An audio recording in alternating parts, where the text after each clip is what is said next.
to see all of you. I see some familiar faces from the booth today, so appreciate you coming by and checking by Healium. We're going to be talking about two things today, not only VR for medical burnout, but also scent-based storytelling. So if you're wondering where that fit in, we'll be going into some of the research on that as well. But this is the Stress Olympics, right? And not all of us have trained for it. So, what we specialize in is drugless, non-harmful coping mechanisms that will quickly downshift the nervous system and improve mood to try to escape our current reality. And also, we'll be talking about the science of scent-enabled storytelling and some research that we've done in partnership with Neuromeditation Institute and OVR and Procter & Gamble about how aroma impacts the brain. So we'll be doing both of those and going through those very quickly. This is our team. We are located in the Silicon Prairie in the middle of the Midwest, a group of technologists, neurofeedback specialists, storytellers, and engineers, data scientists who like to create experiences that are uniquely powered by biodata. And we got started back in 2013 with Google Glass. Any glass holes in the room out there? Okay. So we would live stream from our face virtual tours of the memorials and stream them back to terminally ill and aging World War II veterans so that they could virtually visit their memorials because they weren't able to physically travel. And through that experience, we learned some very interesting things about virtual reality, and then later on in augmented reality. And here's a little bit about how that program works. And this has audio on it, so if you're able to bring that up, that would be great. This is a 92-year-old World War II veteran. He wasn't able to see his memorial. And I don't know if we have the audio on that or not, but we'll see.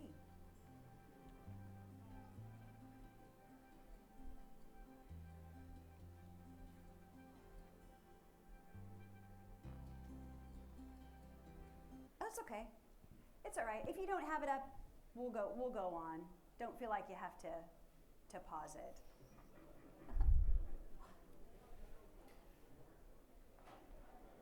And it's all good. We can go on without it. Yeah, I know. You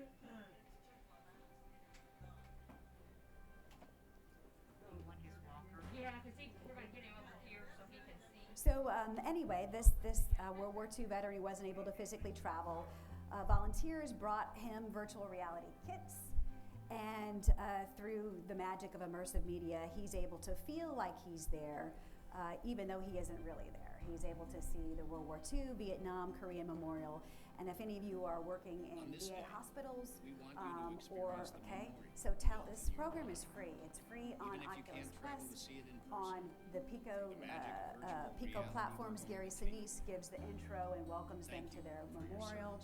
And certainly tell your groups about not only Healium, but also Honor Everywhere that's there. And they are obviously very moved after the experiences with the ability to see what has historically been unseen inside, in their experiences. And sadly, there are 44,000 terminally ill and aging World War II veterans waiting for honor flights to see their memorials in Washington, D.C. And they're not able to see them, so they bring these big parades by their house, and those virtual experiences allow them to get that moment before they pass away. So certainly go back and tell those aging populations that you're working with about that free program. We're going to talk a little bit today about how virtual reality impacts the brain. And 7 peer-reviewed journal articles have been published about VR and Healium and VR and Biofeedback. And that's a firefighter's brain immediately before Healium's virtual reality and immediately after. So you can see the stress activity in his brain significantly reduced. And these are digital drugs, right, for the Stress Olympics. Digiceuticals that are uniquely powered by fitness trackers. Anything that captures data, EEG meditation, headbands, an Apple Watch with your mobile device. We're hardware agnostic, so eventually any fitness tracker that's out there, it allows you to see your feelings and to know that they have power. So we're live streaming your bioinformatics, your brain patterns, on the bottom of the screen, and the environment responds. That firefly will go up, fish will fly through the sky, some unexpected things, and you're actually able to see those feelings. And I want to talk today not only about all of these different wearables, but one right there in the middle from OVR. It's a scent-enabled wearable. How many of you all in this room have ever tried OVR's technology? Okay, so it allows you to smell the stories, right? Not just see them, but actually smell them, which is very fascinating. It fits on the bottom of the headset, and in virtual reality and in your mobile device, you're also able to smell these experiences. So even without a headset, this is a prototype that was unveiled at CES that was combined with Healium, and you could watch the Healium story on your mobile device, and then you could smell it. So in some of the experiences, you start out in a dark cave, you can smell the dark cave, and then as you go out into the rest of the cave, you could actually see or smell the flowers from the outdoor activity, which is, as a storyteller, that's very fascinating to be able to do that. And so this is Bethany from my team, and she is picking up mushrooms and smelling them inside the Healium experience. So again, not only the ability to see it and to actually, see your feelings, but to actually pick up assets inside an environment and smell them. Incredibly interesting, but does it have any impact on the brain? We wanted to know that, so we decided to study that. And in this case study, has not been published anywhere. We're sharing it here with you, but we looked at how aroma impacts the brain. This was with Procter & Gamble, the Neuromeditation Institute as well. And in these studies, subjects scored in the moderate range are already for generalized anxiety disorder. And they were given the Brunel mood score inventory, as well as fitted with a complete EEG cap, a 19-channel EEG cap. I will tell you that I am not the scientist. Dr. Tarrant from my team is the scientist. I'm the technologist and the storyteller, but I'll detail a little bit about what was found inside these studies. Participants were fitted with an Omron automated blood pressure cuff, an E4 wristband from Empatica, looking at skin conductance and heart rate. And in the experimental intervention, they were fitted with a Quest. After the completion of the experience, they had their physiological readings recorded with the full EEG cap, skin conductance, blood pressure in an eyes closed condition. And they also completed the Brunel mood score inventory as well. Both the VR and the OVR conditions showed significant decreases in negative mood states and increases in positive mood states. And so as you're looking at it on an EEG cap, the more your frontal gamma leans to the left, that's associated with feelings of positivity, love, joy, appreciation. The more it leans to the right, that's associated with negative mood states. And subjects in the OVR group reported significantly greater decreases in depression and increases in happiness compared to the VR-only group. The OVR group showed a significant reduction in blood pressure compared to VR only. Neither group showed any consistent or significant changes in skin conductance or skin temperature. Both showed significant increases in beta activity, or the fast activity in the brain, across multiple brain regions. And the OVR group showed significantly higher increases in alpha and gamma brain waves compared to VR only. You can see that the changes in the alpha seemed to be stronger in the OVR group from the pre-post than in the control condition, particularly in the back of the head in the occipital region. And this is important because it's expected that alpha would be dominant and generally reflects a relaxed, internalized attention. But it appears that the OVR group resulted in a slightly stronger post experience in alpha activity. And in this gamma activity, it showed that the most dramatic changes from pre to post, as well as between the groups. And while gamma is a relatively fast brainwave that's measured and it correlates to states of activation, increases in this brainwave are also seen in flow states, right? and specific meditation states. Gamma is also the most connected to the brain-blood flow. And while there is an increase in gamma, there's also an increase in blood flow. The OBR group showed a very strong increase of gamma, particularly in the frontal brain regions. And conversely, the VR-only group showed a slight decrease in gamma activity in the frontal lobes. And because the changes in gamma were so pronounced, this particular brainwave was examined just a little bit more in depth. So there's already references showing that lavender has, affects physiology and even blood pressure. And the mild reduction of blood pressure in the OVR condition suggests that the addition of the lavender aroma actually mitigated the effects of the increased physiological arousal. Both groups showed a slight increase in peripheral skin temperature, suggesting an increase in relaxation. And while the VR-only group increased skin temperature was slightly more than the scent-enabled group, this difference between groups is not thought to be significant. After the Brunel Mood Score survey, subjects in the scent group reported significantly greater increases in happiness compared to VR-only, which was interesting. The strongest finding for both conditions was on the happiness scale. And any of you who have looked at VR and EEG, we see this over and over again on feelings of happiness. While both conditions showed significant increases in this measure, the OVR condition was 32% higher in respondents to that Brunel Mood Score survey. Both groups showed a very strong and nearly comparable decrease in confusion. And subjects in the scent-enabled group reported significantly greater decreases in depression and increases in happiness compared to the VR-only group.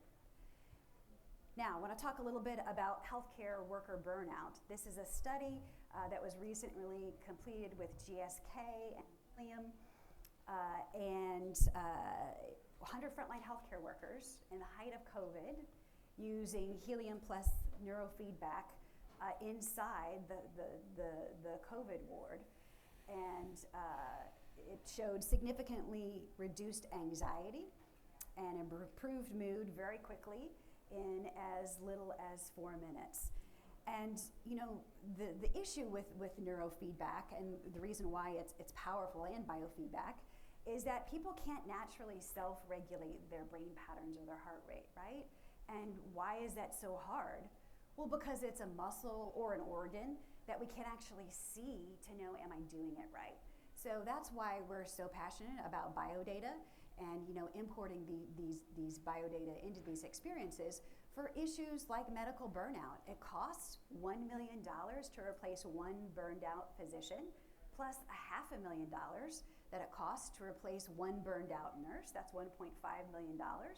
So these are drugless solutions that have the ability to save healthcare systems money in a very quick amount of time.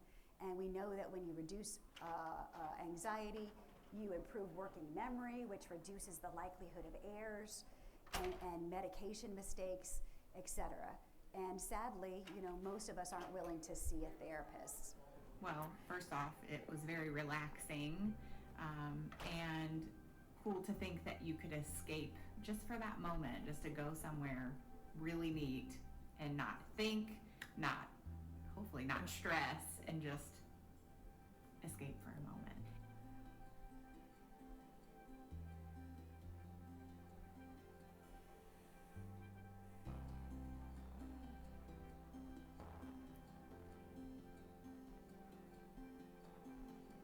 I think we're really good at telling our patients and their family members to take care of themselves and provide self-care, but when it comes to us managing our own self-care, we're not very good at it. And so what are the few things that you can do each day to kind of take the edge off of the stressful days that you're having? So virtual reality for us is something new. It is something that we're going to encourage our care providers to become involved in and step away from the bedside for 20 minutes to breathe and walk through this tranquil, beautiful setting, and how can they help themselves get through this next 12-hour day or whatever it is. We're going through a pandemic. We're part of a hospital for healthcare it affects everyone. Our numbers go up, right? And that raises stress levels of what does that mean? How long are we in this, and when and if when will it come to an end? So all those headsets that you have that you're currently using for your patients, right? You can also be using them for your physicians and your nurses and your healthcare workers. Drugless tools that can reduce that cognitive load very, very quickly. And they're installing mental fitness stations inside some of these break rooms and quiet rooms. It leaves in a clean box, it's powered on, it's clean, ready to go, and you can have that virtual piece and reduce that cognitive load anytime that you want. And you don't have to have goggles, right? Just on your mobile device, you can plug in an Apple Watch, and that's your heart rate in the bottom of the screen. So as you lower your heart rate, you can hatch butterflies out of that augmented reality chrysalis, and they'll fly around the room. You can actually see that data and have a relationship with it. Or if you have goggles and a brain sensing headband, that dot that you see in the center of the screen, that's your brain patterns associated with focus calm, and you can train with this, and your mind is actually powering this.